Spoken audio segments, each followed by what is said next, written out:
አቀራችን በመጠቀም መማር እንችላለን ማለት ነው። የትምህርት አይነቶችና በተለይ ለተማሪዎች እንዲሁም ደግሞ አጠቃላይ አካዳሚክ ኤሪያ ላይ አካባቢ የምንጠቀማቸው ሊጠቁን የሚችሉ ቱልሶችን የተወሰኑ ነገሮች እንመለከታለን። የመጀመሪያው እንግዲህ አጠቃላይ የጽሁፍና የምርምር ስራዎችን ለመስራት የምንጠቀማቸው ቱሎች ማለት ኤሴይ፣ ሪፖርት፣ ሪሰርች፣ ቲሰስ ኤንድ ኤክስትራ እዚህ አካባቢ የሚጠቀማቸው ቱሎች በተለይ በጣም ታዋቂ የሆኑና በጣም ፖፑላር የሆኑ አንደኛው ቻትጂፒቲ እና ጀሚኒ ናቸው። እነዚህ ሁለቱ ትልልቅ የቋንቋ ሞዴሎች ተብለው ይጠራሉ፣ ይታወቃሉ።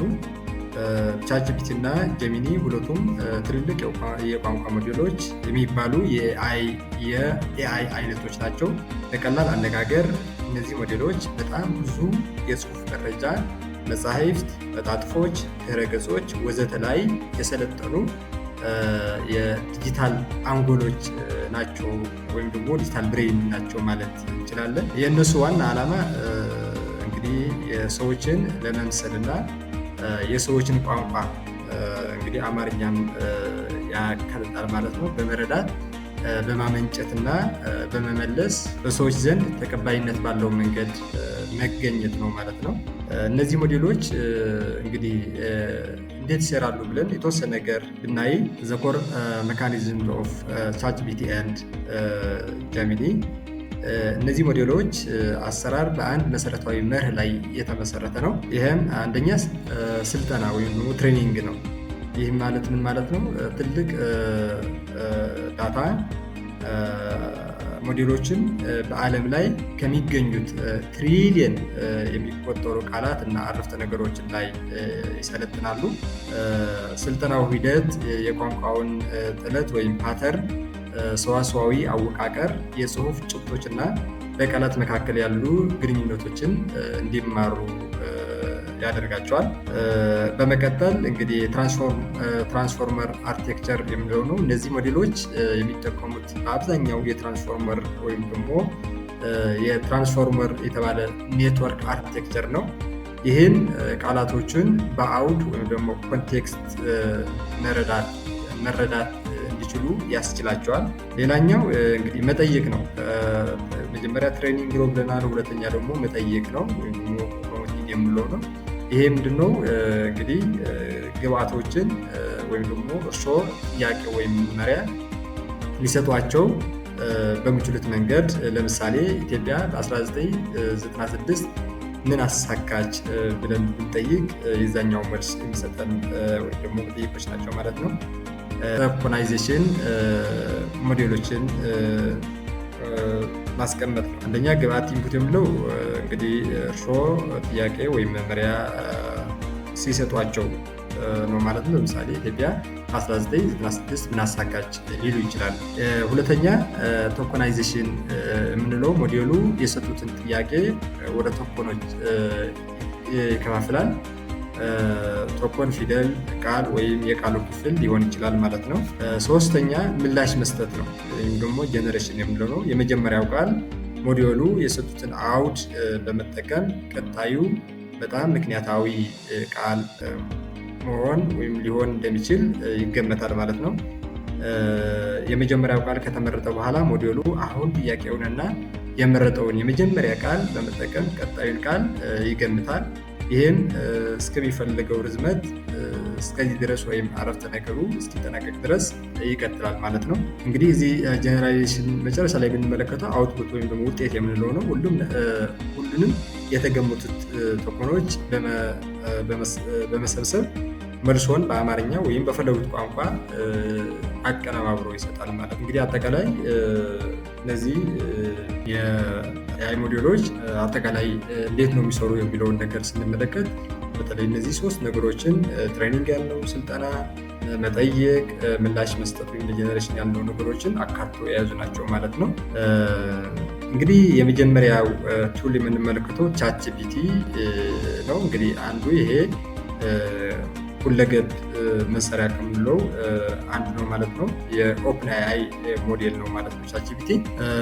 እንግዲህ በተለያየ ሜካኒዝም ልንጠቀመው እንችላለን። እንግዲህ ለምሳሌ የ2025 አየር ንብረት ለውጥ ሪፖርት ዋና ነጥቦች ጥቀስልኝ ብለን መጠየቅ እንችላለን። በሌላም አነጋገር በሌላ ምሳሌ በሶሻል ሚዲያ በወጣቶች ስነልቦና ላይ የሚያሳድሩት ተጽዕኖ ርዕስ ላይ መግቢያ ጽሑፍ ደግሞ ኢንትሮዳክሽን እንዴት መጻፍ እችላለሁ፣ 3 አቅጣጫዎችን አሳይኝ ብላችሁ መጠየቅ ትችላላችሁ።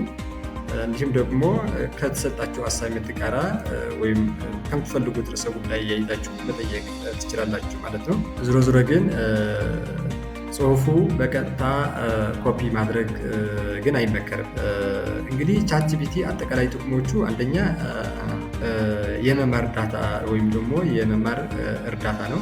እንግዲህ ቻትጂፒቲ አጠቃላይ ጥቅሞቹ ምንድን ናቸው ብለን ስንመለከት የመጀመሪያው የመማር እርዳታ ወይም ደግሞ ለርኒንግ አሲስታንስ የምንለው ነው። ይሄ ውስብስብ ጉዳዮችን በቀላሉ ወይም ደግሞ በቀላል ቋንቋ ያብራራል፣ እንድንረዳው ያግዛል። ሁለተኛ አስተሳሰብ መፍጠሪያ ነው።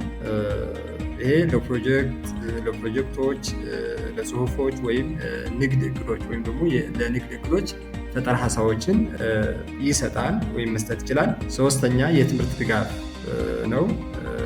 ማጠቃለያዎች፣ የማስታወሻ ካርዶች እና የሙከራ ጥያቄዎችን ያቀርባል። አራተኛ የጽሁፍ እርዳታ ነው። ኢሜይል፣ ሪፖርት እና መግለጫዎችን በትክክል ሰነዶች ለመጻፍ ይረዳል። አምስተኛ የስራ ምርታማነትን ያረጋግጣል። ይሄ የተደጋጋሚ ስራዎችን እንደ ሪፖርት መጻፍና የስብሰባ ማስታወሻ መያዝ ስድስተኛ የቋንቋ እርዳታ። ይህም እንግዲህ ቋንቋዎች ይተረጉማል፣ ልምምድ እንድናደርግ ያግዛል፣ ጽሁፎችን ያሻሽላል ማለት ነው። ስለዚህ አጠቃላይ ቻትጂፒቲ እነዚህ ጥቅሞች ሊሰጠን ይችላል። እነዚህ እንግዲህ ከብዙ ጥቂቶቹ ናቸው እና ሌላ በደንብ ሪፈር ማድረግ ያስፈልጋል። ሌላኛው ጀሚኒ ነው። እንግዲህ ጀሚኒ የጉግል ካምፓኒ ፕሮዳክት ነው። አጠቃላይ ጀሚኒ ጥቅሞች ምንድናቸው ብለን ስንመለከት ከብዙ ጽሁፎች ጠቅላላ ኖቶችን በቀላሉ ማጠቃለያ ያደርጋል። ይሄ ሳመራይዜሽን የምንለው ነው። ይሄ ኤፊሽንትሊ ሳመራይዝ ሎንግ ዶክመንትስ ኢንቱ ኪ ፖይንትስ ሳመራይዝ ሊያደርግልን ይችላል። ሌላኛው ጀነሬትስ ቦርድ ማርኬቲንግ ኮንቴንት ላይክ ኢሜይልስ ኦር ሶሻል ፖስቶስ። ይሄ ምንድነው? ለእጅግ የተሰራ የገበያ ይዘት የኢሜይል ማህበራዊ ሚዲያ እንድንፈጥር ያግዘናል። ምስሎችንና ምስል መለኪያዎችን ወይም ደግሞ ትርጉም በቀላሉ ይሰራልናል። ሌላኛው ሳፖርት መልቲ ላንጉዌጅ ኮሚኒኬሽን ኤንድ ትራንስሌሽን ታስክስ፣ በብዙ ቋንቋዎች ማግኘት፣ የጥናት ስራዎችን በአስፈላጊ መልኩ መስራት፣ የግል መረጃን ማካተት የምንችልባቸው ሜካኒዝሞች ይኖሩታል። የመደበኛ ስራዎችን ማቀናበር። እንግዲህ ሶስተኛ ለአካዳሚክ ኤሪያ ሊጠቅመን የሚችለው የአርቲፊሻል ኢንተሊጀንስ ፐርፕላክሲቲ ኤአይ የምንለው ነው። እንግዲህ ይሄ የጥናት ሞተር ወይም ደግሞ ሪሰርች ኢንጂን ተብሎ ይጠራል። ለጥናት ስራዎች እጅግ ተመራጭ የሆነ የሰው ሰራሽ አስተውሎት ነው። ፐርፕሌክሲቲ ኤአይ ጥቅሞቹ ምንድን ናቸው ብለን ካየን የመጀመሪያው ክሊክ አንሰርስ ነው። በጣም ፈጣን እና ትክክለኛ መልስ ይሰጠናል። ሁለተኛ ሳመራይዜሽን ነው። ረጃጅም ጽሁፎችን ወደ ቀላል ነጥቦች ይቀይርልናል። ሶስተኛ ሪሰርች አሲስታንስ ነው። ይሄ ሄልፕስ ፋይንድ ሪላየብል ሶርስስ ኤንድ ሪፈረንስስ ኩዊክሊ ኤንድ ፋስትሊ። እርግጠኛ ምንጮችን በፍጥነት እንድናገኝ ይረዳናል። አራተኛ ላንጉዌጅ ትራንስሌሽን ነው። ስለዚህ ጽሁፎችን በትክክለኛነት ወደ ተለያዩ ቋንቋዎች ይተረጉማል። ሌላኛው ጥቅሙ ኮድ አሲስታንስ ነው። ፐርፕሌክሲቲ ኤአይ ማለት ነው። ይሄ በተለይ ፕሮግራሞች የፕሮግራሚንግ ጥያቄዎች ፕሮግራሚንግ ለመማር ስንፈልግ እነዚህ ነገሮችን አሲስት ያደርገናል። የመጨረሻው እንግዲህ ክሬቲቭ ኮንቴንት ጄነሬሽን ክሬት ማድረግ ይችላል። በተለይ በተለያዩ ኮንቴንት ክሬተሮች በጣም ጥሩ የሆነ ቱል ነው። ስለዚህ ክሬቲቭ ኮንቴንት ጄነሬሽንስ ለጽሁፍ እና ፕሮጀክት ሀሳቦች ታሪኮች እና ይዘቶችን በትክክል ይፈጥርልናል ማለት ነው። ፐርፕሌክሲቲ ኤአይ ማለት ነው። ሌላኛው በአካዳሚክ ኤሪያ በተለይ በሂሳብ እና በሳይንስ ስራዎች ወይም ስቲም ሳብጀክት የምንላቸው ሊጠቅሙ የሚችሉ የኤአይ ቱልሶች አንደኛ ወልፋርም አልፋ የሚባለው ነው። እንግዲህ ይሄ ከባህላዊ ፍለጋ ሞተሮች የተለየ በካልኩሌሽን እና በዴታ ላይ ያተኩራል። እንግዲህ ውስብስብ ቀመሮችን ለምሳሌ የካልኩለስ ጥያቄዎችን ስትሰጡት መልሱን ብቻ ሳይሆን ደረጃ በደረጃ አሰራሩን ወይም ደግሞ ስቴፕ ባይ ስቴፕ ሶሉሽን ያሳያል። ይህ ለመማር ለመረዳት በጣም ወሳኝ ጉዳይ ነው ማለት ነው። ሌላኛው አራተኛ ወይም ሁለተኛ ቱል ፎቶማትስ የምንለው ነው። ይሄ የማይክሮሶፍት ማትስ ሶልቨር ተብሎ ይጠራል። በስልክ ካሜራ የተነሳውን የሂሳብ ጥያቄ በእጅ የተጻፈን ቢሆን በመቃኘት የሚፈታ የኤአይ ቱል ነው ማለት ነው። እንግዲህ አጠቃቀሙ እንዴት ነው? ችግር ሲያጋጥማችሁ ፎቶ በማንሳት መልሱን ብቻ ከመውሰድ ይልቅ እንዴት ተፈታ የሚለውን ክፍል በመጫን ሂደቱን መረዳት ያስፈልጋል ማለት ነው። ስለዚህ በጣም ጥሩ የሆነ ቱል ነው ማለት ነው። ሌላ አሁንም በዚህ ከአካዳሚክ ኤሪያ ላይ ስንወጣ ለፕሬዘንቴሽን እና ለአንደርስታንዲንግ በቀላሉ የሚጠቅሙን ኤአይ ቱልሶች የመጀመሪያ ክላውድ ስሪ ኤንድ ጀሚኒ አድቫንስድ የሚባሉ የኤአይ ቱሎች ይኖራሉ። እንግዲህ እነዚህ ሞዴሎች አንዳንድ ጊዜ ከሌሎች የተሻለ ረጅም ጽሁፍ እና ምክንያታዊ አቀራረብ ወይም ሪዝኒንግ ይሰጣሉ። አጠቃቀማቸው እንዴት ነው? ይህንን የ30 ገጽ ጽሁፍ ማስረጃ አንብብልኝና ለ5ኛ ክፍል ተማሪ በ10 ነጥብ አብራራልኝ ብላችሁ ወይም ደግሞ ካስተም ኢንስትራክሽን በመስጠት መጠቀም ይቻላል ማለት ነው። ሌላኛው አሁንም ለፕሬዘንቴሽን ቶሜ ወይም ደግሞ ጋማ የሚባሉ የኤአይ ቱልሶችን መጠቀም እንችላለን። ለቤት ስራ ወይም ደግሞ ፕሮጀክት የሚሆኑ ፕሬዘንቴሽኖችን በሰከንዶች ውስጥ ይፈጥራሉ። አጠቃቀሙ እንዴት ነው? ዋና ዋና ነጥቦችን ከሰጣችሁ በኋላ ጽሁፉን ወስዶ ዲዛይን አድርጎ ምስሎችን ጨምሮ ስላይዶችን በሰከንዶች ውስጥ ያዘጋጃል ማለት ነው። እነዚህ በተለይ ለፕሬዘንቴሽን ኤንድ ለአንደርስታንዲንግ በጣም ጠቃሚ የሆኑ የኤአይ ቱልሶች ናቸው። ሌላኛው የቋንቋና የሰዋስው እርዳታ ወይም ላንጉዌጅ ኤንድ ግራመር ናቸው። እነዚህ ግራመርሊ ኤአይ ቱል አንድ ነው።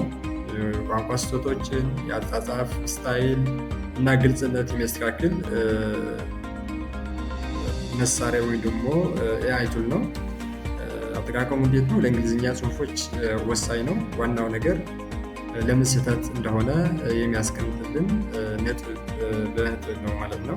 ሌላኛው የዚህ የላንጉዌጅ ኤንድ ግራመር ከምንላቸው አንዱ የትራንስሌተር ቱል ዲፕኤል ትራንስሌተር የምንለው ነው። ይህን እንግዲህ ምንድን ነው ከጉግል ትራንስሌት የተሻለ የትርጉም ጥራት አለው፣ በተለይ በአውሮፓ ቋንቋዎች አካባቢ ማለት ነው። አጠቃቀም ምንድን ነው? ውስብስብ ቃላትን ወይም ቋንቋ አገባቦችን ለመተርጎም ይረዳል።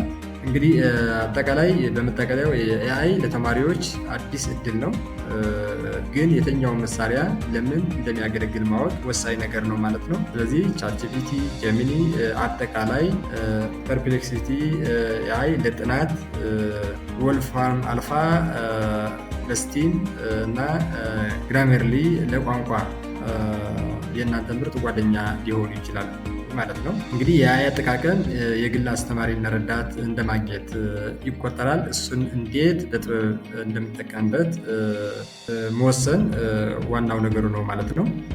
ይህንን ቪዲዮ ጠቅሞት ከሆነ ላይክ፣ ሼር ያድርጉ።